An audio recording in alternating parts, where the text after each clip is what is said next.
Tulip mania. Tulip mania or tulipomania was a period in the Dutch Golden Age during which contract prices for bulbs of the recently introduced tulip reached extraordinarily high levels and then suddenly collapsed. At the peak of tulip mania, in March 1637, some single tulip bulbs sold for more than 10 times the annual income of a skilled craftsman. It is generally considered the first recorded speculative bubble, or economic bubble, although some researchers have noted that the Kipper und Wipperziet episode in 1619-22, a Europe-wide chain of debasement of the metal content of coins to fund warfare, featured mania-like similarities to a bubble. The term tulip mania is now often used metaphorically to refer to any large economic bubble, when asset prices deviate from intrinsic values. The 1637 event was popularized in 1841 by the book Extraordinary Popular Delusions and the Madness of Crowds, written by British journalist Charles Mackay. According to Mackay, at one point 12 acres, 5 ha, of land were offered for a Semper Augustus bulb. Mackay claims that many such investors were ruined by the fall in prices, and Dutch commerce suffered a severe shock. Although Mackay's book is a classic that is widely reprinted today, his account is contested. Many modern scholars feel that the mania was not as extraordinary as Mackay described and argue that not enough price data are available to prove that a tulip bulb bubble actually occurred. Research on the tulip mania is difficult because of the limited economic data from the 1630s, much of which comes from biased and anti-speculative sources. Some modern economists have proposed rational explanations, rather than a speculative mania, for the rise and fall in prices.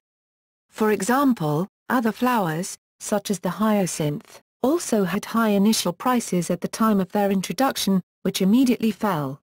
The high asset prices may also have been driven by expectations of a parliamentary decree that contracts could be voided for a small cost, thus lowering the risk to buyers. History. The introduction of the tulip to Europe is usually attributed to Ujia de Bushbeck, the ambassador of Ferdinand I, Holy Roman Emperor to the Sultan of Turkey, who sent the first tulip bulbs and seeds to Vienna in 1554 from the Ottoman Empire. Tulip bulbs were soon distributed from Vienna to Augsburg, Antwerp and Amsterdam. Its popularity and cultivation in the United Provinces, now the Netherlands, is generally thought to have started in earnest around 1593 after the Flemish botanist Carolus Clusius had taken up a post at the University of Leiden and established the Hortus Academicus. He planted his collection of tulip bulbs and found they were able to tolerate the harsher conditions of the Low Countries. Shortly thereafter the tulip began to grow in popularity. The tulip was different from every other flower known to Europe at that time, with a saturated intense petal color that no other plant had. The appearance of the nonpareil tulip as a status symbol at this time coincides with the rise of newly independent Holland's trade fortunes. No longer the Spanish Netherlands, its economic resources could now be channeled into commerce and the country embarked on its golden age. Amsterdam merchants were at the center of the lucrative East Indies trade, where one voyage could yield profits of 400%. The new merchant class displayed and validated its success, primarily by setting up grand estates surrounded by flower gardens, and the plant that had pride of place was the sensational tulip. As a result, tulips rapidly became a coveted luxury item, and a profusion of varieties followed. They were classified in groups. The single-hued tulips of red, yellow, or white were known as couleren. The multicolored rosen, white streaks on a red or pink background, violetten, white streaks on a purple or lilac background, and the rarest of all, the bizarden, bizarres, yellow or white streaks on a red, brown or purple background. The multicolor effects of intricate lines and flame-like streaks on the petals were vivid and spectacular and made the bulbs that produced these even more exotic-looking plants highly sought after. It is now known that this effect is due to the bulbs being infected with a type of tulip-specific mosaic virus, known as the tulip-breaking virus, so called because it breaks the one petal color into two or more. The tulip was itself a conspirator in the supply squeeze that fueled the speculation, in that it is grown from a bulb that cannot be produced quickly. Normally it takes 7 to 12 years to grow a flowering bulb from seed. Bulbs can produce both seeds and 2 or 3 bud clones, or offsets, annually, but the mother bulb lasts only a few years. Properly cultivated, the daughter offsets will become flowering bulbs after 1 to 3 years. Before the demand for the broken tulips, virus-free bulbs producing ordinary single-color varieties were sold by the pound. Once affected by the virus, the broken exotics were an extremely limited commodity because the sought-after breaking pattern can only be reproduced through offsets, not seeds, as only the bulb is affected by the mosaic virus. Unfortunately, the virus that produced the sought-after effects also acted adversely on the bulb, weakening it and retarding propagation of offsets, so cultivating the most appealing varieties now took even longer. Taking this into account, quite probably from the time the speculation started until its collapse, the number of rare bulbs that changed hands so feverishly never increased beyond the original number. The beautiful effects of the virus made the flamboyant and extravagant plants highly coveted, and because they were rare and desirable, they were expensive. Given that, it is not surprising growers named their new varieties with exalted titles. Many early forms were prefixed Admiraal, Admiral, often combined with the growers' names. Admiraal van der Ijck, for example, was perhaps the most highly regarded of about 50 so named. Generaal, General was another prefix that found its way into the names of around 30 varieties. Later varieties were given even more superb and high-flown names, derived from Alexander the Great or Scipio, or even Admiral of Admirals, and General of Generals. However, naming could be haphazard and varieties highly variable in quality. Most of these varieties have now died out, though virus-free variegated bred tulips continue in the trade. In the Northern Hemisphere, tulips bloom in April and May for only about a week. During the plant's dormant phase from Northern Hemisphere, June to September, bulbs can be uprooted and moved about, so actual purchases, in the spot market, occurred during these months. During the rest of the year, florists, or tulip traders, signed contracts before a notary to buy tulips at the end of the season, effectively futures contracts. Thus the Dutch, who developed many of the techniques of modern finance, created a market for tulip bulbs, which were durable goods. Short selling was banned by an edict of 1610, which was reiterated or strengthened in 1621 and 1630, and again in 1636. Short sellers were not prosecuted under these edicts, but their contracts were deemed unenforceable. As the flowers grew in popularity, professional growers paid higher and higher prices for bulbs with the virus, and prices rose steadily. By 1634, in part as a result of demand from the French, speculators began to enter the market. The contract price of rare bulbs continued to rise throughout 1636, but by November, the price of common, unbroken bulbs also began to increase, so that soon any tulip bulb could fetch hundreds of guilders. That year the Dutch created a type of formal futures markets where contracts to buy bulbs at the end of the season were bought and sold.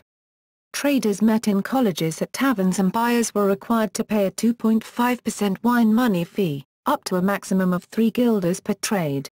Neither party paid an initial margin nor a mark-to-market margin, and all contracts were with the individual counterparties rather than with the exchange.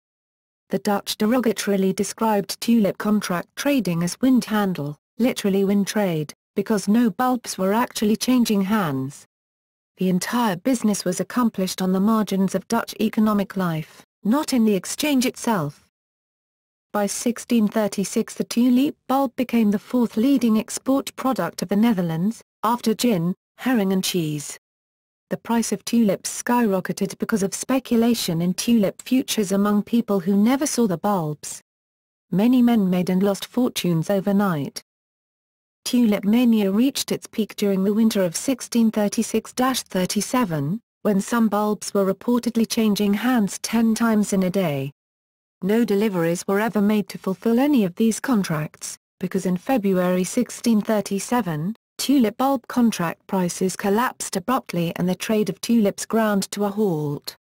The collapse began in Haarlem, when, for the first time, buyers apparently refused to show up at a routine bulb auction. This may have been because Haarlem was then at the height of an outbreak of bubonic plague. While the existence of the plague may have helped create a culture of fatalistic risk-taking that allowed the speculation to skyrocket in the first place, this outbreak might also have helped to burst the bubble. Available price data. The lack of consistently recorded price data from the 1630s makes the extent of the tulip mania difficult to estimate. The bulk of available data comes from anti-speculative pamphlets by Gaurgaard and Ramond, G.W., written just after the bubble. Economist Peter Garber collected data on the sales of 161 bulbs of 39 varieties between 1633 and 1637, with 53 being recorded by G.W. 98 sales were recorded for the last date of the bubble, February 5, 1637, at wildly varying prices. The sales were made using several market mechanisms: futures trading at the colleges, spot sales by growers, notarized futures sales by growers, and estate sales. To a great extent, the available price data are a blend of apples and oranges, according to Garber. Mackay's madness of crowds. The modern discussion of tulip mania began with the book Extraordinary Popular Delusions and the Madness of Crowds, published in 1841 by the Scottish journalist Charles Mackay. He proposed that crowds of people often behave irrationally, and tulip mania was, along with the South Sea Bubble and the Mississippi Company scheme, one of his primary examples. His account was largely sourced to a 1797 work by Johann Beckmann titled A History of Inventions, Discoveries, and Origins. In fact, Beckmann's account, and thus Mackay's by association, was primarily sourced to 3 anonymous pamphlets published in 1637 with an anti-speculative agenda. Mackay's vivid book was popular among generations of economists and stock market participants. His popular but flawed description of tulip mania as a speculative bubble remains prominent, even though since the 1980s economists have debunked many aspects of his account. According to Mackay, the growing popularity of tulips in the early 17th century caught the attention of the entire nation. The population, even to its lowest dregs, embarked in the tulip trade. By 1635, a sale of 40 bulbs for 100,000 florins, also known as Dutch guilders, was recorded. By way of comparison, a ton of butter cost around 100 florins, a skilled laborer might earn 150 florins a year, and 8 fat swine cost 240 florins. According to the International Institute of Social History, 1 florin had the purchasing power of EU 10.28 in 2002. By 1636 tulips were traded on the exchanges of numerous Dutch towns and cities. This encouraged trading in tulips by all members of society. Mackay recounted people selling or trading their other possessions in order to speculate in the tulip market, such as an offer of 12 acres, 49,000 m2, of land for one of 2 existing Semper Augustus bulbs, or a single bulb of the Viceroy that was purchased for a basket of goods, shown at right, worth 2,500 florins. The increasing mania contributed several amusing, but unlikely, anecdotes that Mackay recounted, such as a sailor who mistook the valuable tulip bulb of a merchant for an onion and grabbed it to eat. The merchant and his family chased the sailor to find him eating a breakfast whose cost might have regaled a whole ship's crew for a 12-month. The sailor was jailed for eating the bulb. Tulips are poisonous if prepared incorrectly, taste bad, and are considered to be only marginally edible even during famines. People were purchasing bulbs at higher and higher prices, intending to resell them for a profit. However, such a scheme could not last unless someone was ultimately willing to pay such high prices and take possession of the bulbs. In February 1637, tulip traders could no longer find new buyers willing to pay increasingly inflated prices for their bulbs. As this realization set in, the demand for tulips collapsed, and prices plummeted, the speculative bubble burst. Some were left holding contracts to purchase tulips at prices now 10 times greater than those on the open market, while others found themselves in possession of bulbs now worth a fraction of the price they had paid. Mackay claims the Dutch devolved into distressed accusations and recriminations against others in the trade.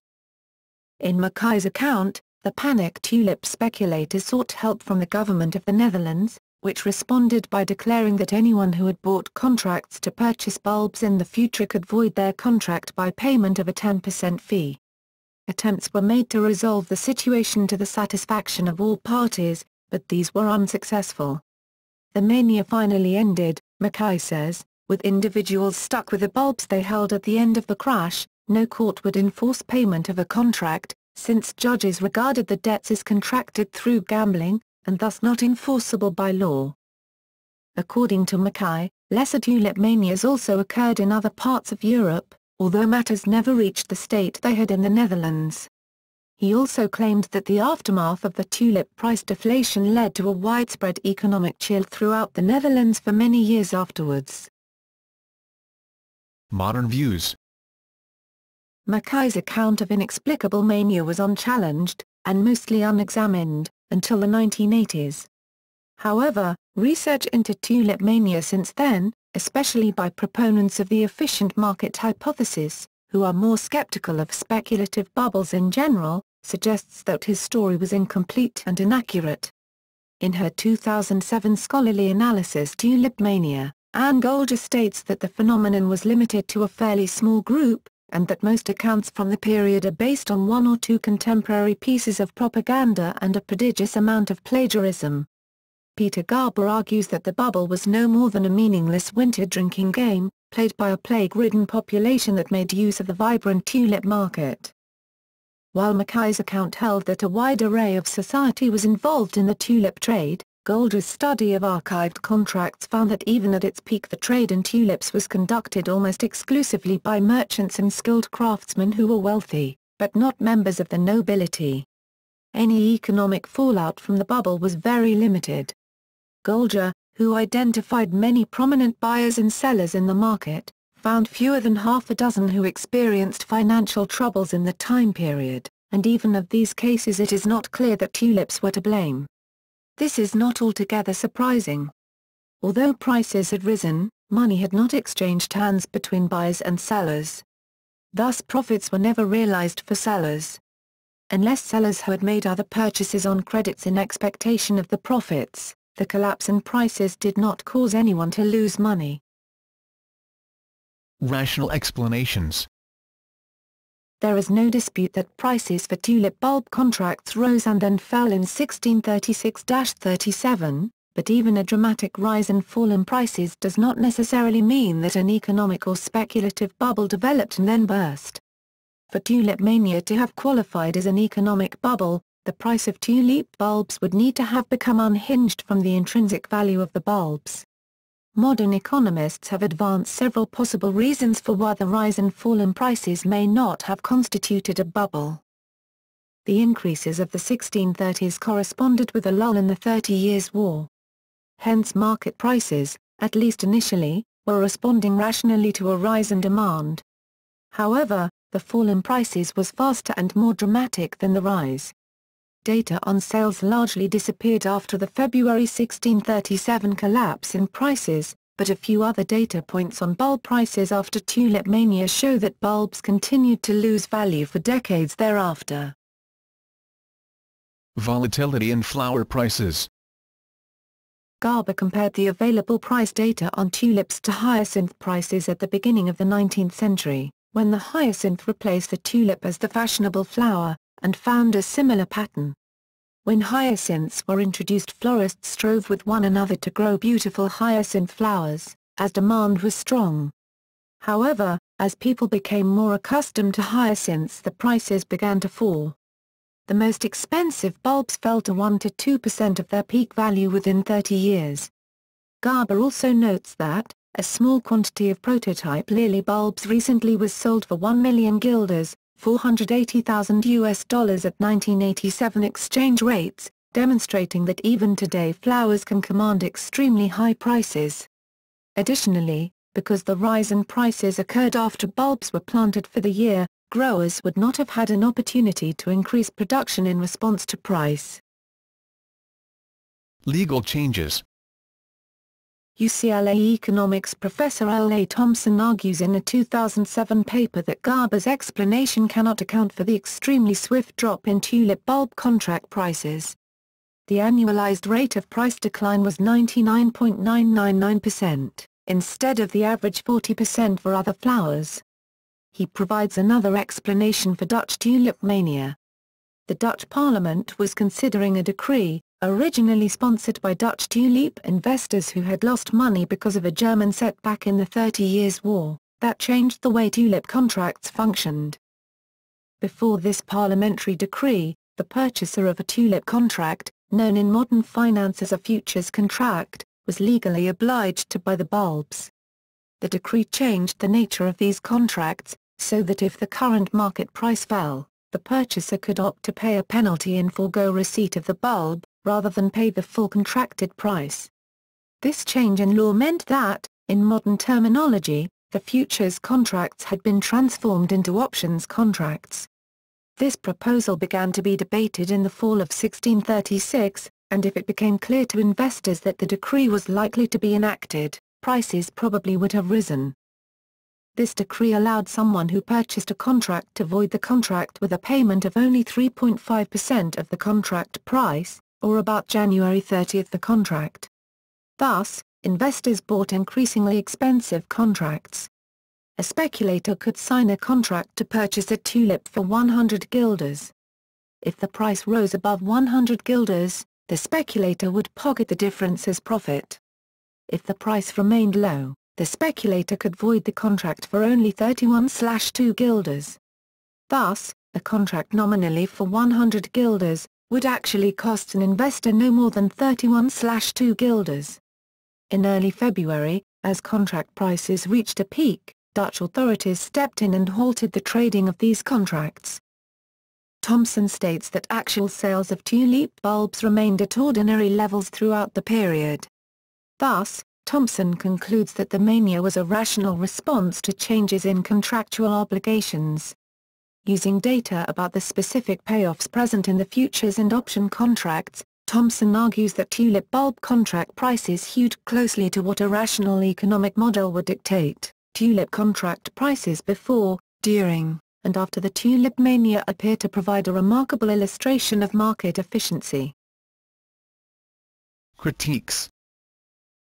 Other economists believe that these elements cannot completely explain the dramatic rise and fall in tulip prices. Garber's theory has also been challenged for failing to explain a similar dramatic rise and fall in prices for regular tulip bulb contracts. Some economists also point to other factors associated with speculative bubbles, such as a growth in the supply of money, demonstrated by an increase in deposits at the Bank of Amsterdam during that period. Social mania and legacy. The popularity of Mackay's tale has continued to this day, with new editions of extraordinary popular delusions appearing regularly, with introductions by writers such as financier Bernard Baruch, 1932, financial writers Andrew Tobias, 1980, psychologist David J. Schneider, 1993, and Michael Lewis, 2008. At least 6 editions are currently in print. Golger argues that although tulip mania may not have constituted an economic or speculative bubble, it was nonetheless traumatic to the Dutch for other reasons. Even though the financial crisis affected very few, the shock of tulip mania was considerable. A whole network of values was thrown into doubt. In the 17th century, it was unimaginable to most people that something as common as a flower could be worth so much more money than most people earned in a year. The idea that the prices of flowers that grow only in the summer could fluctuate so wildly in the winter, threw into chaos the very understanding of value. Many of the sources telling of the woes of tulip mania, such as the anti-speculative pamphlets that were later reported by Beckman and Mackay, have been cited as evidence of the extent of the economic damage. These pamphlets, however, were not written by victims of a bubble, but were primarily religiously motivated. The upheaval was viewed as a perversion of the moral order, proof that concentration on the earthly, rather than the heavenly flower could have dire consequences. Thus, it is possible that a relatively minor economic event took on a life of its own as a morality tale. Nearly a century later, during the crash of the Mississippi Company and the South Sea Company in about 1720, tulip mania appeared in satires of these manias. When Johann Beckmann first described tulip mania in the 1780s, he compared it to the failing lotteries of the time. In Golger's view, even many modern popular works about financial markets, such as Burton Malkiel's A Random Walk Down Wall Street, 1973, and John Kenneth Galbraith's A Short History of Financial Euphoria, 1990. Written soon after the crash of 1987, used the tulip mania as a lesson in morality. Tulip mania again became a popular reference during the dot-com bubble of 1995 to 2001. In this century, journalists have compared it to failure of the speculative dot-com bubble and the subprime mortgage crisis. In November 2013, Nout Welling, former president of the Dutch Central Bank, described Bitcoin as worse than the tulip mania, adding, "At least then you got a tulip, now you get nothing." Despite the mania's enduring popularity, Daniel Gross of Slate has said of economists offering efficient market explanations for the mania, that if they're correct, then business writers will have to delete tulip mania from their handy pack of bubble analogies.